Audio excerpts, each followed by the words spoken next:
évidemment, le titre « L'amour n'est pas un sentiment », c'est un titre provocateur, délibérément provocateur.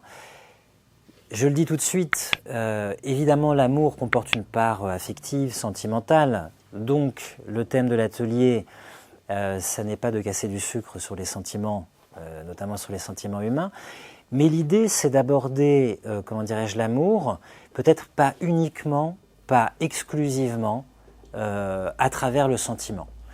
Hein, peut-être que l'amour, bonsoir, peut-être que l'amour n'est pas uniquement, n'est pas exclusivement un sentiment ou un ensemble de sentiments. Peut-être même que l'amour, si on veut vraiment le penser, le comprendre, ça n'est pas principalement un sentiment.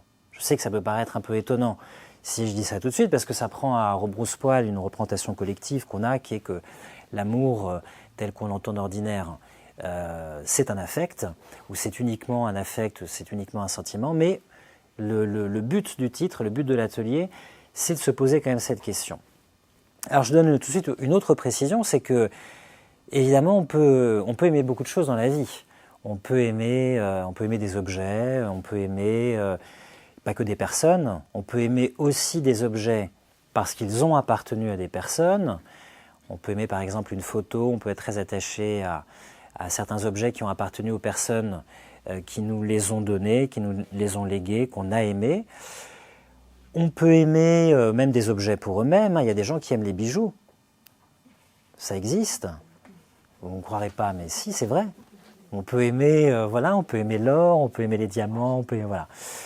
On peut aimer des activités, on peut aimer faire, je ne sais pas, faire du jogging, on peut aimer faire du dessin, on peut aimer aussi ne rien faire.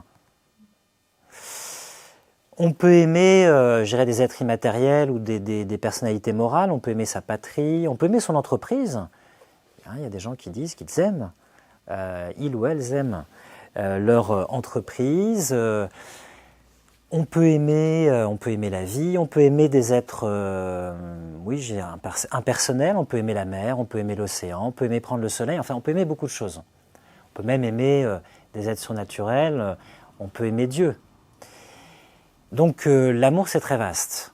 Alors moi ce que je vous propose pour qu'on cadre la discussion, c'est non pas de limiter la question de l'amour aux personnes, mais au moins de partir des personnes, notamment des personnes humaines. Parce qu'on peut aimer aussi les animaux. Donc ça c'est tout un thème aussi. Mais je vous propose, si vous en êtes d'accord, et puis même si vous n'êtes pas d'accord en fait, c'est une proposition obligatoire dictatoriale.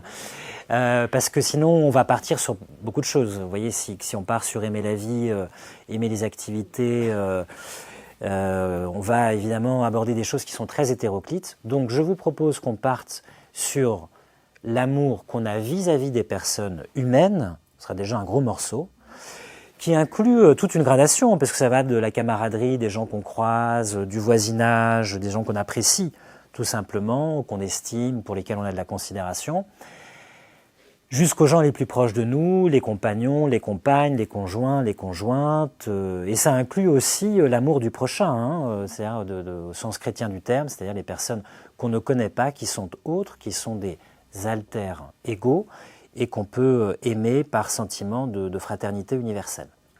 Pas forcément chrétien. Pas forcément, c'est pas forcément chrétien. Non, parce que l'amour du prochain, c'est un thème chrétien. C'est une expression chrétienne. Mais elle n'est pas réservée, elle n'est pas, non, vous avez raison, elle n'est pas exclusivement chrétienne, heureusement, parce que sinon ce serait... Voilà. Alors, je vais commencer par, j'allais dire, définir l'amour. Vous allez me dire, c'est quand même un gros morceau de définir l'amour. Je vais distinguer 3 aspects de l'amour qui vont me permettre de vous poser une première question. Premier aspect de l'amour, c'est aimer, qui est un verbe, qui est un actif, qui est la dimension active de l'amour. Hein. La deuxième dimension de l'amour, c'est être aimé. C'est être l'objet de l'amour de quelqu'un. On peut d'ailleurs être aimé par des gens qu'on n'aime pas, hein, ça arrive aussi. Voilà, on peut aimer des gens qui ne nous aiment pas, il peut ne pas y avoir de réciprocité. Donc il y a une dimension active de l'amour, qui est le verbe aimer, il y a une dimension passive, qui est le fait d'être l'objet de l'amour de quelqu'un. Il y a une autre dimension de l'amour, alors en français c'est difficile de le penser parce qu'il n'y a pas vraiment de catégorie grammaticale pour le penser, Ça existe dans une langue ancienne qui est le grec. En grec, il y a l'actif, il y a le passif et il y a le moyen. Alors le moyen, vous allez me dire, qu'est-ce que c'est que ce truc? En français, ça n'existe pas. Alors ça existe un peu en français. Le moyen, ça, c'est une action, donc il y a une dimension active, dont on pâtit soi-même, qui nous affecte. En français, on l'exprime par le pronominal. Par exemple, si vous se promener, c'est une action, mais qui modifie votre état. S'asseoir, c'est une action vous faites une action, vous asseyez, mais ça modifie votre état. Vous étiez debout, vous êtes tout d'un coup assis ou assise. Donc si on revient au cas de l'amour, il y a l'actif aimer, le passif être aimé, et il y a tous les verbes pronominaux qui disent l'amour. Alors il y a s'aimer soi-même, bien sûr, ça c'est être pour soi-même l'objet de l'amour, mais il y a aussi, tout à fait, bien sûr, mais il y a aussi tous les verbes pronominaux qui disent le lien, se lier, s'attacher, s'éprendre, s'enamourer, s'enticher. Alors s'enticher, il y a une connotation un peu négative.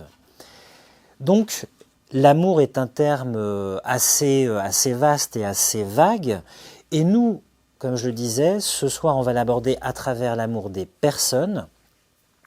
On ne va pas se limiter à l'aspect affectif de l'amour, on va essayer de voir s'il n'y a pas un autre aspect que ce pur aspect affectif.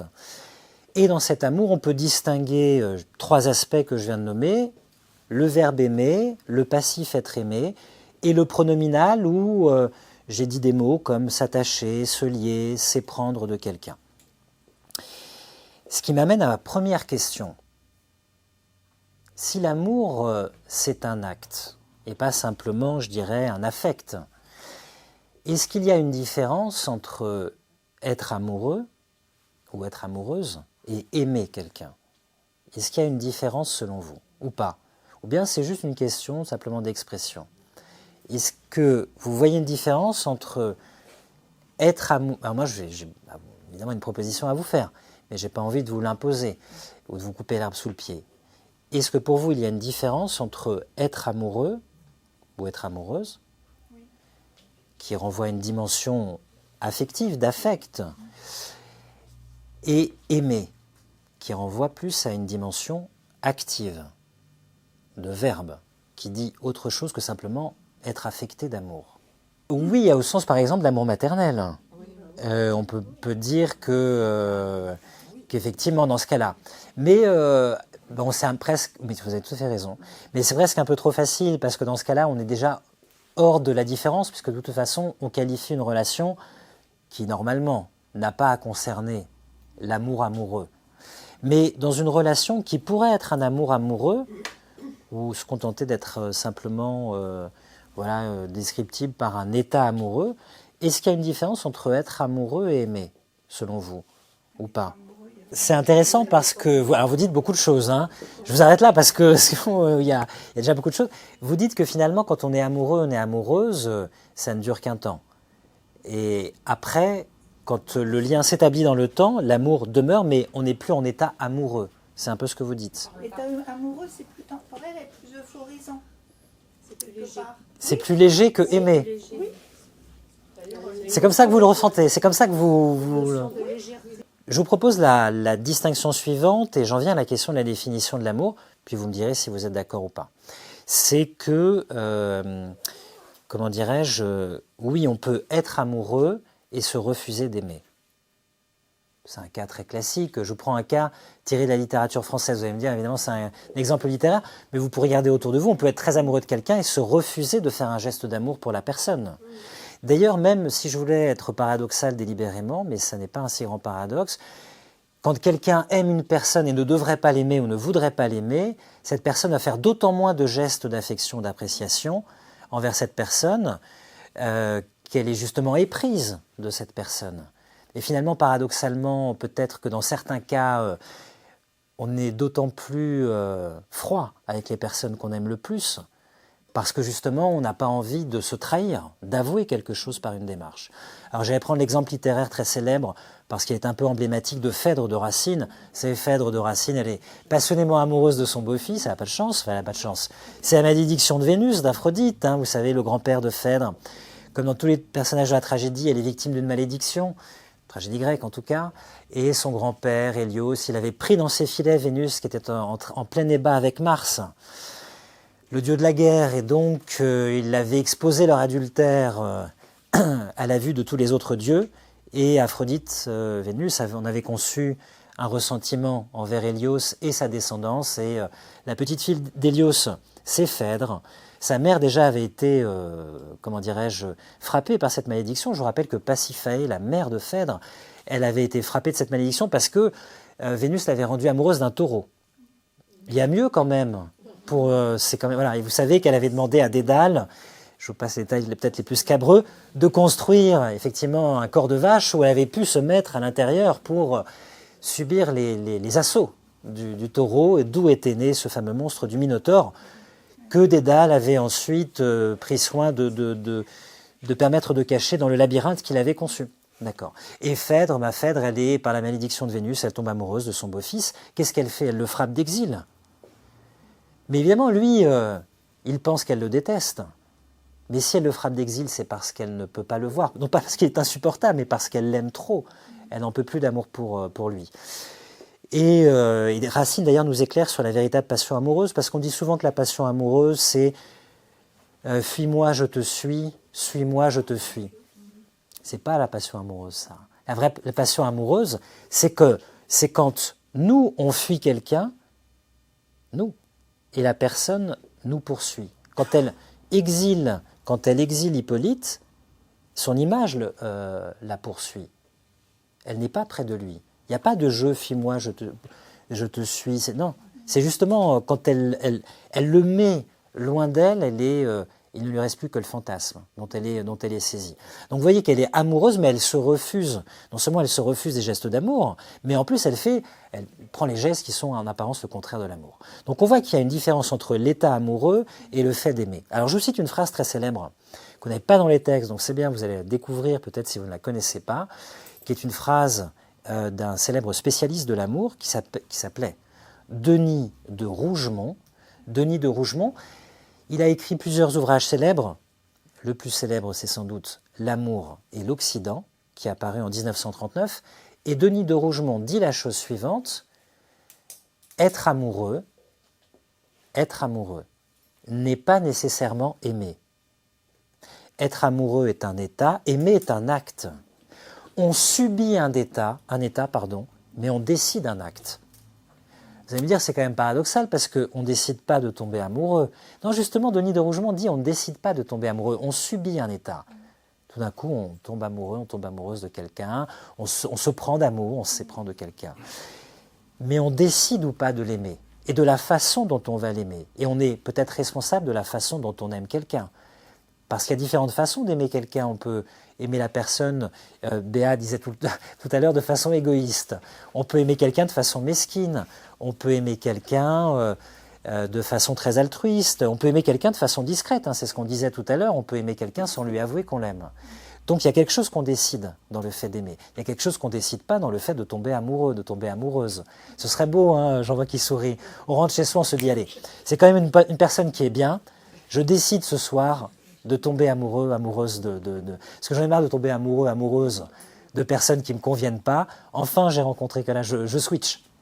On fait le reset, je ne sais pas comment on appuie, on envoie voilà, on fait le script, on envoie à l'ordinateur, et puis le lendemain, voilà, on n'aime que des personnes qui vont nous faire du bien, etc. Non, ça marche pas comme ça. Donc ça va nous permettre de définir l'amour, parce que si on doit définir l'amour, ça veut dire que, en tout cas le fait d'aimer, ça veut dire que c'est un certain acte. Un acte qui a rapport à une décision. Au moins à cette faculté qui est la volonté. Parce que quand on décide quelque chose, quand on décide d'aimer ou de ne pas aimer, ou de faire un geste d'amour ou de ne pas le faire, ou de donner quelque chose par amour ou de ne pas le donner, c'est un acte qui repose sur une volonté. Donc, c'est une force. Oui, une force de vie quand même. C'est une force de vie, alors effectivement, qu'est-ce qui anime cette volonté? Ça peut être une force de vie, effectivement. Ça peut être la volonté de vivre en nous, hein, qui parle, qui s'exprime, et qui tout d'un coup, il y a Sentiment puissant. un sentiment puissant. Ah, mais vous allez voir, justement, je vais vous proposer... Ah, mais là, vous revenez au sentiment, Françoise. Peut-être parce que vous êtes une sentimentaliste, voilà, mais justement, je vais vous proposer une définition de l'amour qui ne repose pas sur le sentiment. Et vous allez me dire si vous êtes d'accord ou pas. Je vais prendre, comment dirais-je, une inspiration de l'italien. Alors en Italie, on a évidemment le verbe amare et ti amo, ça veut dire je t'aime, bien sûr. Mais on a aussi une expression qui est très intéressante pour nous, c'est voler bene. Ti voglio bene, ça veut dire je t'aime, je te veux du bien, je veux ton bien, je veux le bien pour toi. Donc je vous propose, vous me dites si vous êtes d'accord, est-ce que cette définition vous parle? Aimer quelqu'un, c'est lui vouloir du bien. Vous êtes d'accord avec cette définition? Monsieur, vous n'êtes pas d'accord. Non mais allez-y, allez-y, vous avez le droit. Agapé, sentiment ou acte désintéressé. Sentiment ou acte désintéressé. Agapé. Ouais. Alors agapé, c'est un terme grec. C'est vrai que les Grecs ont beaucoup d'avantages sur nous. Nous, j'ai parlé de l'italien, nous n'avons qu'un mot pour l'amour. Alors nous avons d'autres mots, nous avons la bienveillance, nous avons la tendresse, mais ils avaient beaucoup de mots. J'en cite quelques-uns, ils avaient Eros, ça vous parle. Ils avaient Philia, qui a donné tous les mots en fil chez nous. Philia, c'est l'amour, même social, c'est l'amitié, c'est l'amour entre citoyens. Ils avaient Storge, qui dit la tendresse, l'amour maternel. Ils avaient Eunoia, c'est la bienveillance. Ils avaient aussi Charis, qui a donné la charité, qui dit la gratitude, la reconnaissance, un amour de gratitude, de célébration. Et ils avaient Agapé, qui est le sommet, qui peut être l'amour divin, l'amour désintéressé, effectivement. Est-ce que ce n'est qu'un sentiment? Vous savez, dans l'évangile de Luc, c'est une phrase que parfois je cite, vous savez, la question que Jésus pose à Pierre, enfin Simon qui l'a rebaptisé Pierre. Il lui dit, toi tu t'appelleras Pierre. Elle dit, ah bon d'accord. Bon. Il lui dit, tu m'aimes? Il pose 3 fois la question. Quel est le mot qu'il emploie? Il emploie agapé. Il dit, agapeisme, tu m'aimes? Et Pierre, il lui répond, pas avec agapé. Il lui répond, philote, je t'aime bien. Il lui repose la question, agapeisme, tu m'aimes d'un amour inconditionnel? Pierre on se sent un peu gêné, il répond une deuxième fois avec le mot philia, philote, et Jésus comprend qu'en fait, il ne peut pas lui donner ce qu'il demande, qu'il n'est pas, j'allais dire, qu'il n'est pas au niveau. Alors il se met à son niveau, il dit, philaisme, tu m'aimes bien, hein? Et lui dit, philote, je t'aime bien. Donc voilà, il ne peut pas lui donner cet amour, voilà. Donc il y a différents degrés de l'amour. Mais pourquoi je prends l'exemple de la volonté? C'est parce que, pour moi, elle permet de poser un paradoxe sur l'amour. Vous allez me dire si vous êtes d'accord. Ça permet de définir l'amour pas uniquement par un sentiment, ça ne veut pas dire qu'il n'y a pas de dimension sentimentale. Ça veut dire qu'il y a autre chose dans l'amour. Et ça nous permet de comprendre certains paradoxes de l'amour. Si aimer, c'est vouloir du bien à quelqu'un. Si aimer, c'est vouloir... Si vous aimez quelqu'un, vous lui, normalement, vous lui voulez du bien, vous voulez le bien pour lui. C'est pas le premier instinct, quand on tombe amoureux, qu'on aime, on ne se dit pas tout de suite, c'est pour son bien. Merci Betty. C'est la différence entre être amoureux et aimer. C'est la différence entre être amoureux et aimer. Parce qu'aimer est un acte. Si c'est un acte qu'on décide, comme dit Denis de Rougemont, il met en jeu une volonté. Et cette volonté, quelle est-elle, sinon le fait de vouloir le bien? Mais si aimer, c'est vouloir le bien, comment se fait-il qu'on puisse faire beaucoup de mal aux gens qu'on aime? Expliquez-moi ce paradoxe. Si on leur veut tant de bien que ça, comment peut-on leur faire autant de mal?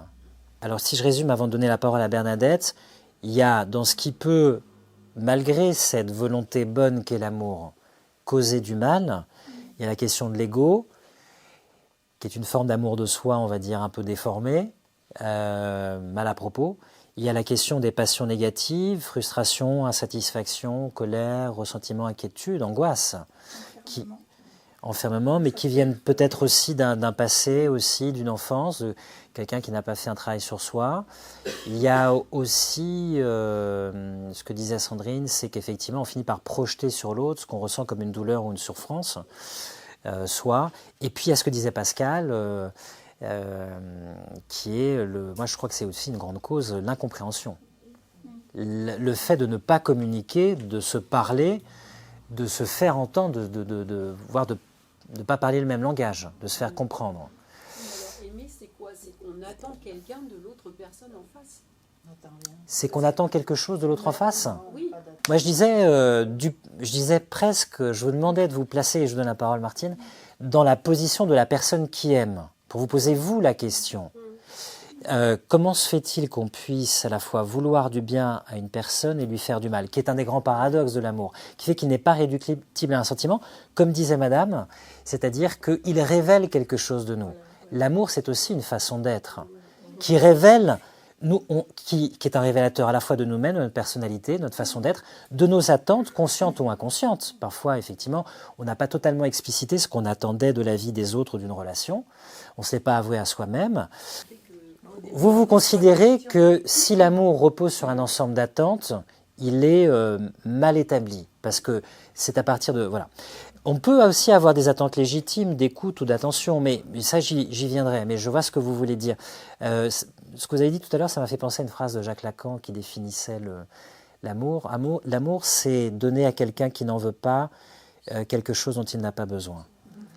C'est-à-dire l'amour, ça n'est pas, c'est hors du besoin, c'est un excès par rapport à ce qu'on attend, ça rentre pas dans les cases exactement de... Voilà. Je trahis un peu la formule parce que je l'ai pas relue depuis un petit moment, mais il y a cette idée-là. Si je résume un petit peu tout ce qu'on a vu jusqu'à présent, parce que ça va me permet d'enchaîner sur d'autres questions. Et je vais faire un petit point, si vous le voulez bien, un petit excursus culturel avant d'enchaîner sur les autres questions. On a vu que, on est parti de l'amour tel qu'il existe entre les personnes, voilà, qui est déjà un gros morceau, un gros dossier. On a vu que l'amour comportait 3 aspects qu'on a énoncés, aimer, être aimé, et puis tous les verbes du lien, se lier, s'attacher, s'éprendre, etc. On a vu qu'il y a une différence sans doute entre être amoureux et aimer, on a vu qu'aimer est un acte. J'ai proposé, en m'appuyant sur la définition de Denis de Rougemont, pour ne pas cantonner l'amour à un sentiment, de définir l'amour à partir de cet acte d'aimer comme étant une forme de volonté, vouloir le bien. On a posé un paradoxe, comment peut-on aimer au sens de vouloir le bien et faire le mal des personnes, ou faire du mal aux personnes qu'on aime. Comme vous le disiez là dans votre intervention, effectivement l'amour c'est un révélateur, il révèle des choses sur nous. Il y a une phrase très intéressante de Bergson qui le dit, je cite Bergson, « Chacun de nous à sa manière d'aimer et de haïr. Et cet amour, cette haine, reflète sa personnalité tout entière. » Ça veut dire que dans l'amour, tout d'un coup, on exprime qui on est, avec nos failles, avec nos blessures, avec nos attentes conscientes ou inconscientes, avec nos limitations, avec aussi nos sentiments négatifs. C'est un révélateur de nous-mêmes, c'est ça qui peut être aussi effrayant dans l'amour. Alors, il n'y a pas que cette définition de l'amour, il y a une autre définition, il n'y a pas que la définition vouloir du bien, il y a aussi une autre définition célèbre de l'amour que je vous donne parce que je pense qu'elle est intéressante à avoir en tête. Elle ne repose pas sur le manque, elle ne repose pas sur les besoins, elle ne repose pas sur les attentes. C'est bien ça, je l'ai validé. Bon, c'est une définition qu'on trouve chez Spinoza dans l'Éthique de Spinoza, donc XVIIe siècle, et vous trouvez ça au livre 3, proposition 13, dans la scolie de la proposition 13. Spinoza dit la chose suivante, alors je passe le latin, c'est nempe nil aliud est amor, ou amor nil aliud est quam laetitia, c'est-à-dire l'amour n'est rien d'autre qu'une joie. L'amour, c'est se réjouir. Attention, laetitia concomitante idea causae externae, ça veut dire l'amour, c'est une joie ressentie qui accompagne, ressentie à l'occasion de l'idée d'une cause extérieure. Ça veut dire quoi? Ça veut dire que tout d'un coup, quelque chose existe, vous en avez l'idée, ça vous frappe, une perception, une sensation, un souvenir, et ça vous réjouit, vous éprouvez de la joie. C'est ça l'amour. C'est se réjouir. Et la haine, odium, nous dit Spinoza, c'est l'inverse. C'est tristitia, c'est une tristesse concomitante qui accompagne l'idée d'une cause extérieure, quelque chose que vous percevez, dont vous avez l'idée, etc., qui tout d'un coup vous afflige, vous cause de l'aversion. Ça veut dire quoi? Alors pour Spinoza, la joie, c'est pas simplement un sentiment tel qu'on en a l'idée, nous, moderne. La joie, c'est, je disais une façon d'être, c'est existentiel. Tout d'un coup, notre puissance d'exister augmente. Il appelle ça, le terme qu'il emploie, c'est potentia. Notre puissance d'exister augmente. On aime, alors quelque chose, mais surtout on aime quelqu'un, puisque nous, c'est surtout les personnes dont on parle ce soir. Tout d'un coup, ça nous cause de la joie d'aimer. Il n'est pas question d'idée d'accaparement, il n'est pas question d'attente, de besoin, de récrimination. Tout d'un coup, il y a la joie et il y a une puissance d'exister qui est plus grande que quand on déteste des choses ou des personnes. La vie s'amoindrit en nous. D'accord ? Et après, Spinoza dit, ça veut dire que l'amour a pour conséquence le fait qu'on veut se rendre présente la chose qu'on aime, bien sûr. Alors, petit excursus culturel, parce que cette volonté du bien, évidemment, elle a posé beaucoup de problèmes. Comment peut-on, comment dirais-je, vouloir du bien aux personnes et en même temps, comment se fait-il que l'amour puisse nous damner ? Parce que je vous rappelle qu'en enfer, quand on lit l'enfer de Dante, il y a dans les cercles de l'enfer, si vous regardez, le deuxième cercle de l'enfer, c'est les luxurieux, les gens qui se sont livrés à la luxure, c'est-à-dire à des amours illicites. Et Dante se pose une question très célèbre, ou une question fondamentale, comment se fait-il que l'amour, qui est la chose la plus belle du monde, et qui est le fait de vouloir du bien à quelqu'un, puisse conduire à faire le mal ? Alors c'est assez beau le chant, c'est le chant 5 de l'enfer, donc on est dans le deuxième cercle. Je le dis souvent quand on fait l'enfer de Dante, la luxure n'est pas le pire péché. Donc je ne sais pas si ça peut rassurer quelqu'un ici. Le pire péché, vous savez, c'est le 8e cercle de l'enfer, c'est bien plus bas, c'est autre chose. La gourmandise aussi n'est pas le pire des péchés. Donc, il rencontre des âmes qui sont prises dans une tourmente. Il y a notamment une reine légendaire de Babylone qui s'appelle Sémiramis, et dont on dit qu'elle avait fait tuer son mari pour prendre le pouvoir, etc. Et le texte nous dit Libito fait lecito in sua legge, c'est-à-dire de son désir, elle a fait une loi. C'est ça qui est comment dirais-je, ce qui n'est pas correct dans l'amour. C'est-à-dire qu'à un moment, on a un désir, il nous conduit à tromper, à être infidèle, à trahir des gens à qui on a fait des serments. Dante pense à la fidélité conjugale notamment, dans un contexte chrétien. Et dans ce cas-là, notre désir nous fait enfreindre la loi du bien. Et il y a surtout un célèbre couple que vous connaissez peut-être, c'est Paolo et Francesca, qui a inspiré beaucoup l'histoire de la peinture. Paolo Malatesta et Francesca da Rimini, qui se sont aimés, elle était mariée au frère de Paolo, et ils ont été tués tous les deux par le mari de Francesca qui a découvert leur amour. Et ils se retrouvent en enfer, et Dante discute avec eux, et discute surtout avec Francesca, parce que Paolo ne dit rien. C'est la femme qui parle. Ça arrive. Et donc, il discute avec elle, et elle a une plaidoirie qui n'est pas une bonne plaidoirie, il faut le reconnaître. Mais elle dit un vers très célèbre sur l'amour, qui est l'une des phrases les plus célèbres de la poésie italienne sur l'amour, que je vous cite. Elle dit, je la cite peut-être d'abord en italien, puis après en français, « Amor che a nullo amato amar perdona, mi prese dal costui piacere si forte che come vedi ancor non mi abbandona ». Elle lui dit « Amour qui a nul aimé n'épargne d'aimer ». C'est une formule un peu étrange, elle dit « Quand on est aimé comme moi j'ai été aimé, on ne peut pas ne pas aimer en retour. Amour qui a nul aimé n'épargne d'aimer ». Elle dit « Mais c'est pas de ma faute, moi il m'a aimé tellement, j'en vois qui sourit, que moi j'ai pas pu ne pas l'aimer ».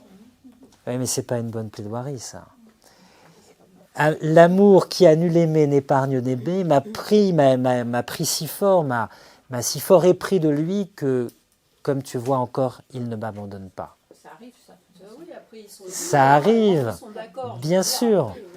Mais, non, mais, bien sûr, mais je ne vous demande pas d'adhérer à la vision chrétienne du Moyen-Âge de Dante, mais ça me permet de poser comment dirais-je, une distinction qui est inspirée de sa réflexion, vous allez me dire si vous la trouvez pertinente, qui est plus universelle peut-être que le contexte qui ne vous parle pas, parce que peut-être vous ne croyez pas à l'enfer, peut-être vous ne croyez pas, comment dirais-je, aux choses telles qu'il les dépeint. Mais ça veut dire quoi ? Ça veut dire que pour quelqu'un comme Dante, l'amour, c'est vouloir du bien, mais encore faut-il avoir l'intelligence du bien qu'on veut à quelqu'un. On peut vouloir du bien à quelqu'un et ne pas comprendre quel est son bien, et donc faire son mal. Ça veut dire quoi? Ça veut dire que l'amour, prêtez bien attention, parce que ça c'est capital pour nous ce soir. Et ça, ah bien, allez, garde à vous. Oui, d'accord, mais attendez, ne nous crispons pas. Ça veut dire que l'amour, c'est 3 choses. Bien sûr, c'est un sentiment, c'est un affect. Peut-être du côté de la joie d'ailleurs. C'est aussi une volonté du bien quand on aime vraiment quelqu'un. Mais c'est aussi avoir l'intelligence du bien qu'on veut à la personne. Ça veut dire quoi? Ça veut dire que ça peut marcher dans un sens ou dans un autre. Vous, tout d'un coup, vous avez un sentiment pour quelqu'un. Ça, c'est la version amoureux, amoureuse. Et puis après, vous vous mettez à l'aimer. C'est-à-dire que vous avez d'abord un affect et puis vous développez une volonté bonne pour cette personne. Et après, vous vous dites qu'est-ce qui est le mieux pour lui, pour moi, pour nous. Et là, vous faites recours à ce qu'on appelle le discernement. Mais ça peut marcher dans le sens inverse, c'est-à-dire que vous avez l'intelligence de ce qui est bon. Et donc, vous vous mettez à l'aimer parce que vous trouvez que c'est bon. Ça, c'est la volonté. Vous voulez le bien que vous arrivez à discerner par l'intelligence. Et ça développe en vous une affection que vous n'auriez pas eue si vous n'aviez pas discerné le bien qu'a discerné votre intelligence. D'un coup, vous comprenez que quelque chose est bon pour vous ou que quelque chose est bien, vous vous mettez à vouloir cette chose parce qu'elle est bonne et vous développez un affect ou un sentiment, un attachement pour cet être, pour cette chose que vous trouvez peut-être, je sais pas, une chose bonne ou une personne dont vous trouvez que c'est une belle personne. Donc vous voyez, il y a le sentiment, la volonté et l'intelligence du bien qu'on veut à la personne. Parce qu'on peut vouloir tout le bien du monde à quelqu'un et ne rien comprendre à ce qui fait son bien. Donc, est-ce que l'intelligence du bien, ça... Alors, est-ce que l'amour se traduit de façon physico-chimique? C'est pour ça que je dis ça. Un sentiment. Alors, attendez, c'est pas du tout la même chose. Est-ce que l'amour se traduit ou est causé de façon physico-chimique? C'est pas exactement le... C'est... Ah, vous dites causé. On maîtrise, oui. Là, c'est neurohormonal. Alors, si c'est la passion, dans le cas d'une passion amoureuse, il y a quand même, si c'est une passion, si elle est liée quand même à... Françoise parlait de la vie, de la puissance de vie, il y a quelque chose qu'on ne maîtrise pas normalement dans la passion. Si c'est vraiment une passion, parce que c'est difficile de dire je suis passionnément amoureux de quelqu'un, mais tout est sous contrôle. C'est quand même difficile de dire on est un peu la dupe de l'amour. C'est vrai. Mais c'est vrai que pour abonder dans le sens de monsieur, l'amour, il a peut-être du point de vue de l'espèce et du point de vue de la biologie une fonction qui est pas même mettre les pieds dans le plat, mais la reproduction. Hein. On ne serait pas là pour discuter si les gens ne s'étaient pas reproduits avant nous. À un moment, ils ont dû se rencontrer. Il a fallu que quelque chose se passe quand même, hein, sinon on ne serait pas là. Vous êtes d'accord? Donc voilà. Donc effectivement, c'est quand même une dimension charnelle de l'amour. Donc il faut qu'à un moment qu'il y ait au moins quelque chose, une racine de désir pour que quelque chose se passe, parce que c'est aussi charnel. Bien sûr, puisque les mamans qui accouchent, elles produisent de l'ocytocine, qui à la fois leur permet d'avoir une résistance, je dirais, à la privation de sommeil, mais aussi de ne pas avoir vis-à-vis du nourrisson un réflexe d'aversion lié au fait qu'elles l'ont quand même rejeté de leur propre corps, et d'avoir un mécanisme d'attachement. Parce que le risque du rejeton, c'est qu'il a été expulsé du corps. Et il faut un mécanisme d'attachement pour effectivement le ramener à nous. Voilà. Après, il y a tout un ensemble d'études, les Américains sont très forts pour ça, biochimiques, sur les mécanismes qui font que les femmes, en général, ne faisons pas trop de généralité, mais en général, développent, comment dirais-je, une prédisposition à aimer l'odeur des nourrissons aussi, la peau de bébé. Donc il y a tout un... C'est vrai, vous validez. Donc voilà. Et qu'il garde adulte, oui. Et qu'il garde... Oui. Qui garde une peau de bébé adulte? Les mères, oui.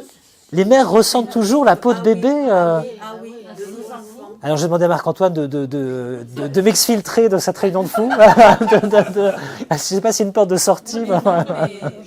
De ne pas laisser dans l'implicite certaines choses.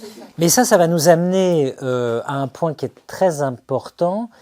Et puis, écoute, je vais le poser maintenant parce qu'il n'y a pas de raison, puisque on a parlé des attentes, on a parlé des besoins, on a parlé de leur pertinence ou de leur non-pertinence. On a parlé aussi du fait que la communication est importante. On peut ne pas communiquer et donc être dans la mésinterprétation, dans l'incompréhension.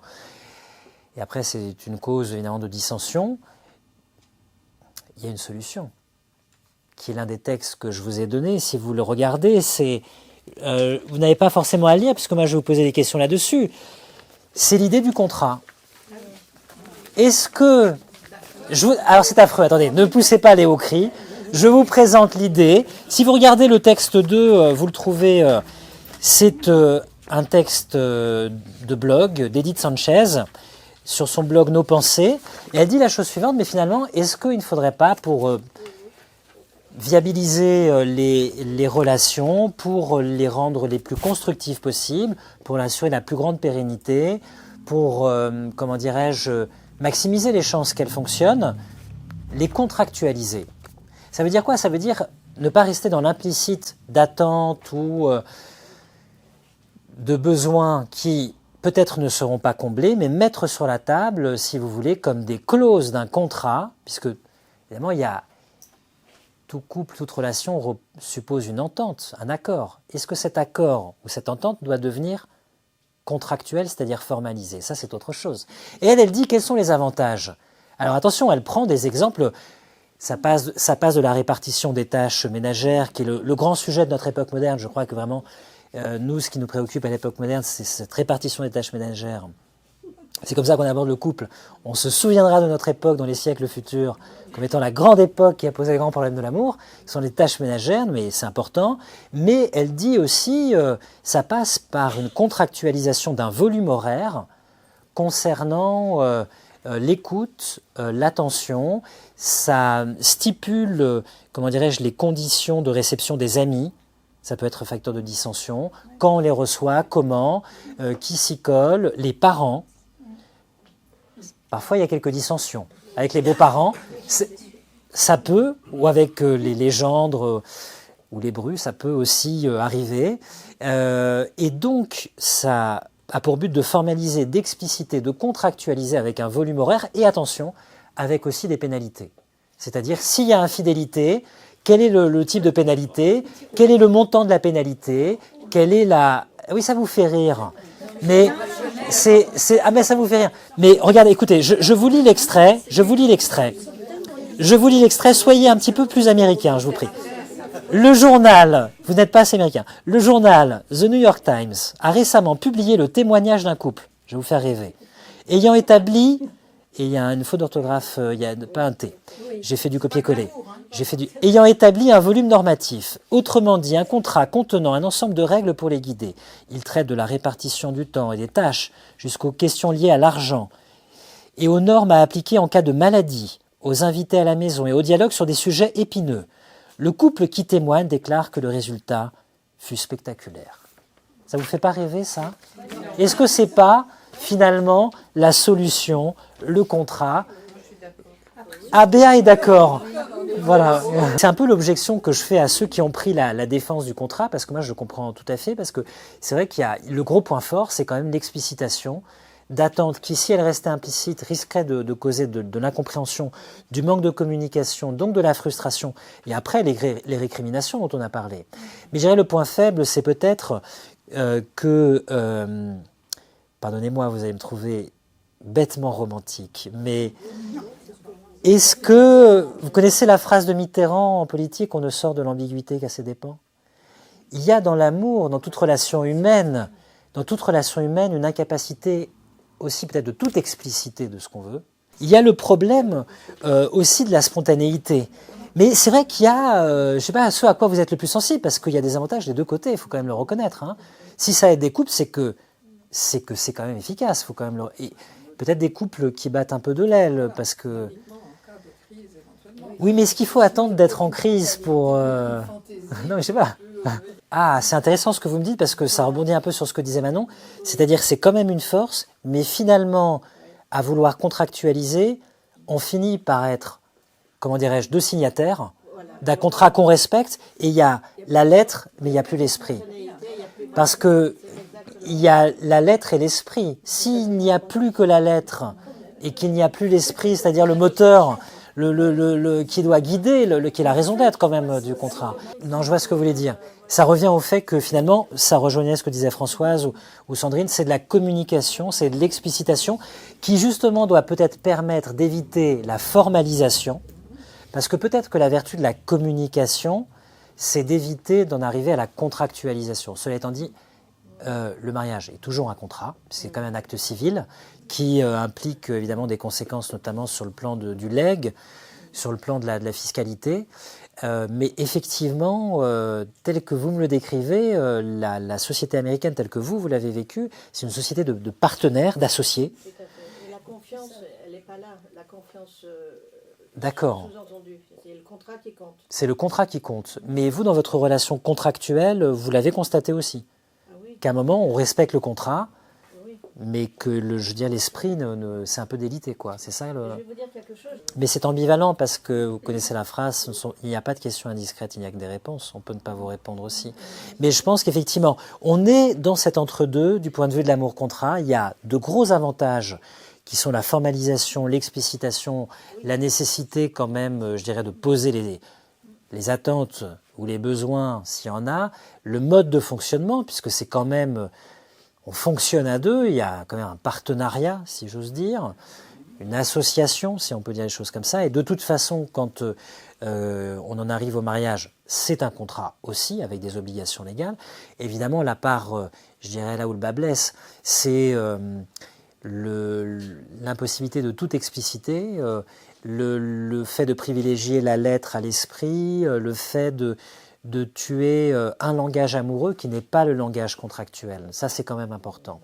Alors, ça m'amène à une autre considération, puisqu'on parle d'association, restons sur les associations, et parlons de l'amour comme principe d'association, c'est-à-dire pas comme sentiment, mais comme principe associatif. Émile Durkheim, dans la division sociale du travail, qui est apparu en 1893 dans le livre 1, section 2, rappelle deux expressions célèbres sur l'amour. Vous allez me dire celle qui vous frappe le plus, vous allez me dire si les deux sont vraies pour vous. Qui se ressemble s'assemble, et les opposés s'attirent. Les deux sont vrais, oui, mais si les deux sont vrais, il faut qu'ils ne soient pas contradictoires. Donc il faut m'expliquer en quoi ces deux principes d'association peuvent être vrais tous les deux sans être contradictoires. Chacun de nous aime ceux qui, je crois que ceux qui sentent et pensent comme eux. Je crois que c'est la première phrase du texte de Durkheim que je vous ai donnée. Mais Durkheim reconnaît aussi qu'on aime aussi des choses qui nous sont opposées.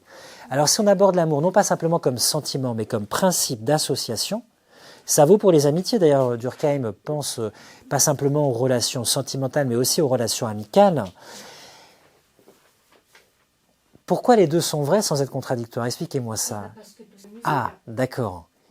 Mais ça vaudrait... Alors, ce sont quand même des fausses notes. Mais l'amitié, pas tellement loin. Ah, donc c'est une dissonance qui enrichit le... Mais ça veut dire que le fond, c'est l'accord quand même. C'est quelques fausses notes dans un fond d'accord. Les fausses notes peuvent Mais est-ce que les opposés sont des fausses notes? Oui, je vois, bien sûr. compléter. C'est tout à fait ce que dit Durkheim. Émile Durkheim nous dit la chose suivante, ce ne sont pas n'importe quelles différences qui nous attirent, ce ne sont pas n'importe quelles oppositions.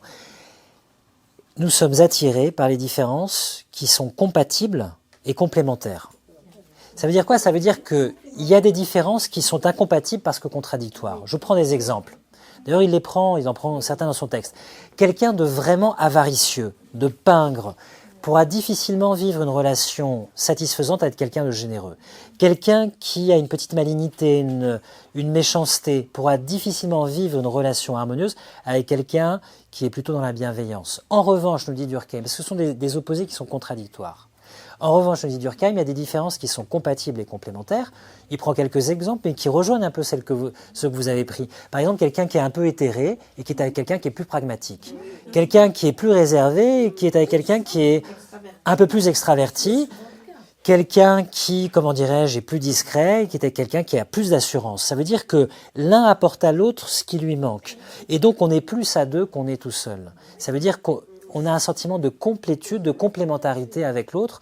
On est à deux un peu plus que seul avec soi-même. Oui, mais ça suppose, Émile Durkheim le savait très certainement, d'épouser l'idée de Platon qu'il a formulée dans Le Banquet, et qui est la suivante, le désir vient du manque. C'est-à-dire que quand on aime, regardez la phrase de Durkheim, vous la trouvez dans son texte, les meilleurs d'entre nous ont le sentiment de leur insuffisance. C'est-à-dire quand on a vraiment conscience Même dans un domaine qu'on a beaucoup creusé ou quand on a fait le tour de soi, on comprend ses limites. Et donc on éprouve la volonté de les dépasser. Quelqu'un nous permet d'être un peu plus à deux que tout seul. Mais ça suppose qu'on aime à partir du manque, pour combler des manques. C'est pas les attentes, c'est pas les besoins, c'est encore un autre mot, le manque. Ça veut dire que nous sommes toujours, si on se prend seul, des êtres incomplets. Et qu'on cherche une complétude qu'on n'atteindra jamais qu'avec les autres, soit dans une forme de dualité, qui est l'image moderne du couple, soit dans une forme de relation amicale qui nous ouvre à une dimension d'existence que nous ne pouvons pas avoir seuls avec nous-mêmes. Donc le désir vient du manque, désir d'être ou désir d'avoir. On désire ce qui nous manque, on ne désire pas ce qu'on a. Voilà. Mais ça pose un grand problème. Ça veut dire que l'amour doit être compris à partir du manque, et il a pour but cette complémentarité, de combler les manques. Et que dire de quelqu'un qui cherche à être complet dans sa vie? Est-ce qu'une personne qui se sent complète, d'abord, est-ce que ça veut dire qu'en fait elle ignore ses manques?